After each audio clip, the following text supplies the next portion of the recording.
Good morning students. आज का topic है आपका कि एक ब्रांड को सेलेक्ट करते टाइम कौन कौन से फैक्टर्स हैं जो उसको अफेक्ट करते हैं। जब भी हम गुड ब्रांड को सिलेक्ट करने का काम करेंगे तो प्रोड्यूसर को ये ध्यान रखना होगा कि जो भी ब्रांड नेम का वो यूज़ कर रहा है या ब्रांड नेम को सिलेक्ट कर रहा है वो किसी अदर प्रोड्यूसर के द्वारा रजिस्टर्ड ना करा लिया गया हो, यानी कि रजिस्टर्ड नहीं होना चाहिए। इसीलिए हम जब भी ब्रांड नेम को सिलेक्ट करने का काम करें तो काफ़ी सतर्कता बरतनी जरूरी होती है। अगर हम ब्रांड नेम को अच्छे से सिलेक्ट नहीं करते हैं तो वो अनसक्सेसफुल होने का कारण बन सकता है। तो हमें ब्रांड नेम को सिलेक्ट करते टाइम बहुत ज़्यादा ध्यान रखना चाहिए, क्योंकि अगर हमने एक बार जिस ब्रांड नेम को मार्केट में प्रोडक्ट को लॉन्च करने का काम कर दिया है तो बाद में उसको चेंज करना काफ़ी डिफ़िकल्ट हो जाता है। तो हम जब भी ब्रांड नेम को सिलेक्ट करने का काम करेंगे तो उसमें कुछ बातें हैं जिनको ध्यान में रखना होता है। First is simple, short and sweet. जो ब्रांड नेम है वो सिंपल होना चाहिए कि इजीली हर कंज्यूमर जो है वो उसको अंडरस्टैंड कर सके, यानी कि समझ में आ सके। और ब्रांड नेम जो है वो शॉर्ट में भी होना चाहिए। शॉर्ट में मीन्स कि वो जल्दी से जल्दी प्रोनाउंसिएशन करने का काम किया जा सके, उसे आसानी से याद भी रखा जा सके। और साथ में वो स्वीट भी होना चाहिए। स्वीट मीन्स कि वो अपीलिंग होना चाहिए आइज, ईयर्स और ब्रेन के लिए। नेक्स्ट इज इजी प्रोनाउंसिएशन, कि जो कि ब्रांड नेम है वो उसका प्रोनाउंसिएशन जो है वो इजीली किया जाना जरूरी होता है। ऐसा ब्रांड नेम जो है वो आपको सिलेक्ट करना होगा कि उसको चिल्ड्रंस हों, यंगस्टर्स हों या फिर ओल्ड हों, वुमेन्स हों या लिटरेट हो, इलिटरेट हो, रूरल हो, अर्बन पॉपुलेशन हो, सभी उसको इजीली प्रोनाउंसिएशन जो है वो कर सके। तो इट मीन्स कि जैसे फॉर एग्जांपल भी इसमें गिवन है कि जैसे मैगी हो गया है, लिप्टन, सूर्या, बीपीएल, एलजी, इनको हम इजीली प्रोनाउंसिएशन जो है वो इसका कर सकते हैं। नेक्स्ट इज़ द रिकॉग्नाइजेशन, कि जो कि ब्रांड नेम है उसकी नेक्स्ट कैरेक्टरिस्टिक्स यही है कि वो आसानी से पहचाना जाना चाहिए। ये नाम जो है वो किसी की नकल नहीं होना चाहिए और ना ही ऐसा होना चाहिए कि कोई और इसको आसानी से इसकी नकल कर सके, यानी कि ना तो आप कॉपी करें ना ही कोई अदर कॉपी कर सके। ऐसा ब्रांड नेम आपको सिलेक्ट करना चाहिए।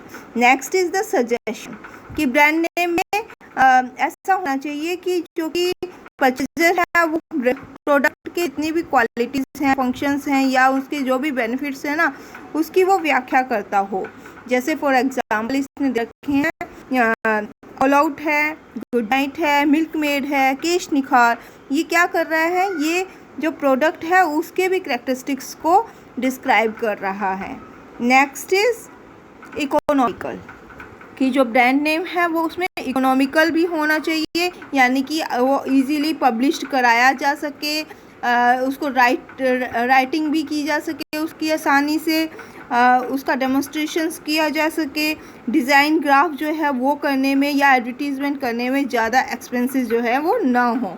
ऐसा ब्रांड नेम जो है वो आपको करना चाहिए ताकि वो इकोनॉमिकल हो, यानी उसके प्रमोशनल जितनी भी एक्टिविटीज़ करें उसमें ज़्यादा खर्चा ना आए। नेक्स्ट इज़ रजिस्ट्रेबल, कि जो कि ब्रांड नेम है वो ऐसा होना चाहिए कि trade and merchandise mark act 1958 जो है उस एक्ट के अकॉर्डिंग इसको रजिस्टर्ड कराया जा सके। जैसे कि कुछ वर्ड्स हैं जिसको कि गवर्नमेंट ने रिस्ट्रिक्शंस लगाई गई हैं कि इसमें ये वर्ड्स जो हैं वो नहीं होने चाहिए, जैसे यूएनओ है, IMF है, तो इन वर्ड्स का ब्रांड नेम में यूज़ नहीं करना चाहिए। Next is helpful in advertisement, कि जो कि ब्रांड नेम है वो इस तरीके का होना चाहिए कि एडवर्टीज़मेंट जो है वो आसानी से किया जा सके, उसको एडवर्टीज़मेंट में भी हम यूज़ करने का काम कर सकें। इसलिए एडवर्टीज़मेंट को इफ़ेक्टिव बनाने के लिए और अट्रैक्टिव होने के लिए भी ब्रांड नेम जो है वो यूज़ किया जाता है। इस तरह भी ध्यान देना ज़रूरी है।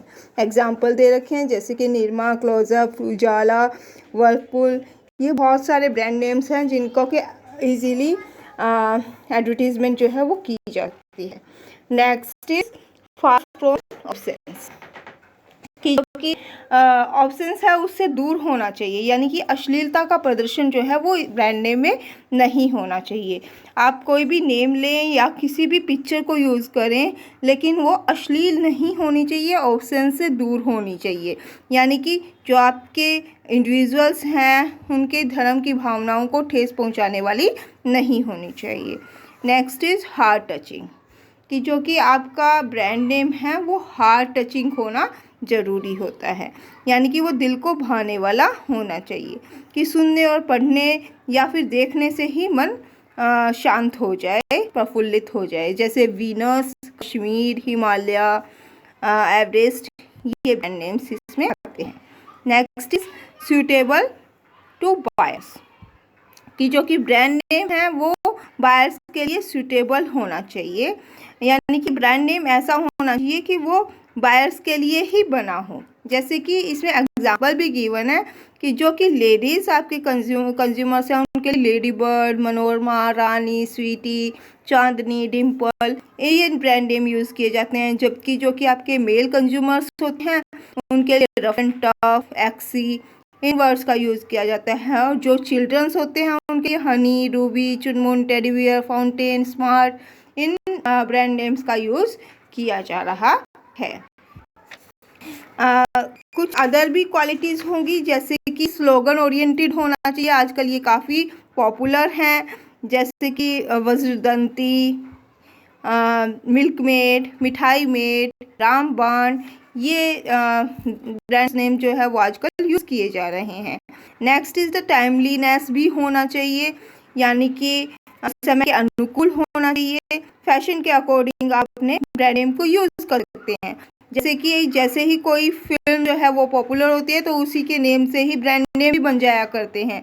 जैसे मदर इंडिया बना था, पाकीज़ा, पालकी, बॉबी, हाथी मेरे साथी, मोहब्बत, बरसात, आवारा, कुर्बानी, दोस्ती, ये सब कुछ जो है वो ब्रांड नेम जो है वो बनाए जा सकते हैं।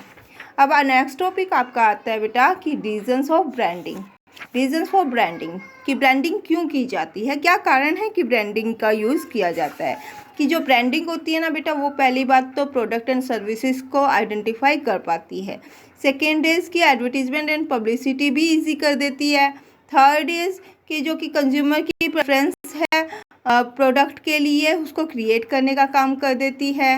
नेक्स्ट इज़ कि ये इंश्योर करती है standard quality and satisfaction of the buyers, और जो कि आपके ब्रांडेड प्रोडक्ट्स होते हैं उनकी सेल को इंक्रीज़ कर देती है। जो कि सेल्स प्रमोशन हमें करना होता है कम्पिटिटिव मार्केट्स में, उसमें एज ए इंस्ट्रूमेंट ये काम आती है। नेक्स्ट इज़ कि मार्केट सेगमेंटेशन जो है वो इजी कर देती है, और हम अपने प्रोडक्ट्स को ना सेम ब्रांड के प्रोडक्ट्स को लॉन्चिंग जो है वो आसानी से कर पाते हैं अदर प्रोडक्ट्स के भी। नेक्स्ट इज़ कि जो कि सेलिंग एफर्ट्स हैं उनको रिड्यूस करने का काम ये आसानी से कर पाती है। इसके बाद नेक्स्ट बेटा आपका टॉपिक आता है difference between the brand and trademark.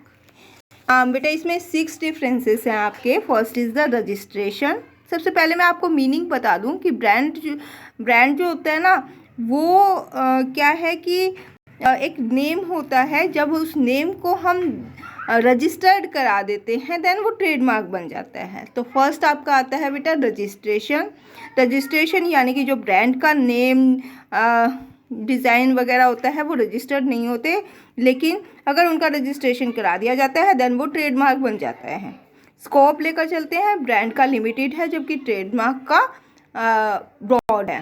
Next is legal protection, कि ब्रांड को लीगल प्रोटेक्शन नहीं मिली हुई है, यानी कि ब्रांड की अगर कोई अदर इंस्टीट्यूट अगर कॉपी कर लेता है तो उसके खिलाफ लीगल एक्शन जो है वो नहीं लिया जा सकता, लेकिन अगर ट्रेडमार्क जो है वो उसकी कॉपी की जाती है तो ट्रेडमार्क की कॉपी करने वाले के अगेंस्ट लीगल एक्शन जो है वो लिया जा सकता है। नेक्स्ट इज नेचर, जो कि ब्रांड है वो ट्रेडमार्क नहीं होते, लेकिन जो ट्रेडमार्क होते हैं वो सारे के सारे ब्रांड भी होते हैं। नेक्स्ट इज यूज़, कि जो कि ब्रांड है उसका यूज़ कोई भी कर सकता है, लेकिन ट्रेडमार्क का यूज़ तो सिर्फ उसके ओनर के द्वारा ही किया जाता है, बिकॉज ऑफ वो रजिस्टर्ड करा लिया गया है। एक बेटा लास्ट पॉइंट आपका आता है आइडेंटिफिकेशन। आइडेंटिफिकेशन होगा कि जो कि ब्रांड है उसमें प्रोडक्ट की आइडेंटिफिकेशन की जाती है, यानी कि जो ब्रांड है वो प्रोडक्ट की आइडेंटिफिकेशन करता है, जबकि जो ट्रेडमार्क होता है वो ऑर्गेनाइजेशन की आइडेंटिफिकेशन करने का काम करता है। जो कोई भी ब्रांड नेम होता है, सिंपल वर्ड में हम ये कह सकते हैं कि वो ट्रेडमार्क बन जाएगा अगर वो trade and merchandise mark act 1958 के अंडर रजिस्टर्ड करा लिया जाता है।